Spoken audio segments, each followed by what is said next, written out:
Hey everybody! The purpose of this video is to walk you through problem 11.11.4 from Collaborative Statistics.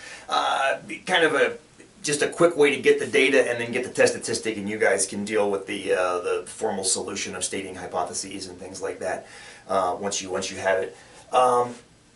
Basically, here are the observed sum of 1,000 student data points checking race in 1,000 students in the class of 2009 who took an AP exam from the College Board. That's what we got our data from right here.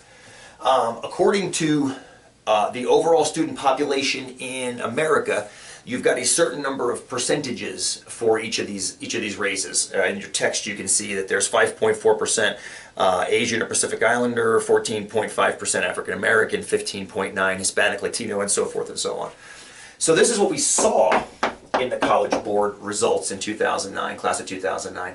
What should we have seen if these 1,000 students portrayed a fairly accurate representation of the overall student population? Well, if 5.4% of the student population is Asian, Asian American, or Pacific Islander, 5.4% of these 1,000 should also have been that, which would be 54.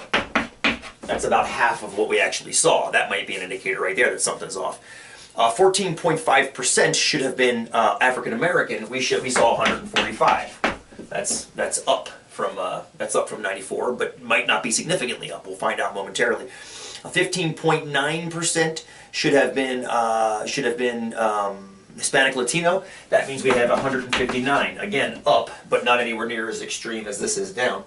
1.2% or 12 should have been American Indian. We saw a 10. That's pretty close. 61.6% would have been 616, close to the 604. And 1.4%, which would have been 14 out of the 1,000, we saw 43. So it looks like other or didn't respond is a little bit, about a third of what it should be. Pacific Islanders about half of what it should be. Maybe African Americans about 50% higher than it should be. These seem fairly close. And again, a goodness of fit test is not going to tell us which percentages are off, if any are off. Now, just so you know, there is something off here. I ran the test. I get a chi-square of about 146, which has a p-value that's basically 0, which means that the assumed percentages, which are given the overall student populations, are off. They're off somewhere. The null hypothesis is that these percentages are 5.4%, 14.5, blah, blah, blah, down to 1.4. This result tells me that at least one of those percentages is not what it says it should be. So now what you do is you can do post hoc testing to figure out which one of these results is off, and by how much. You can also check with that, but that's beyond the scope of what this problem is asking us to do.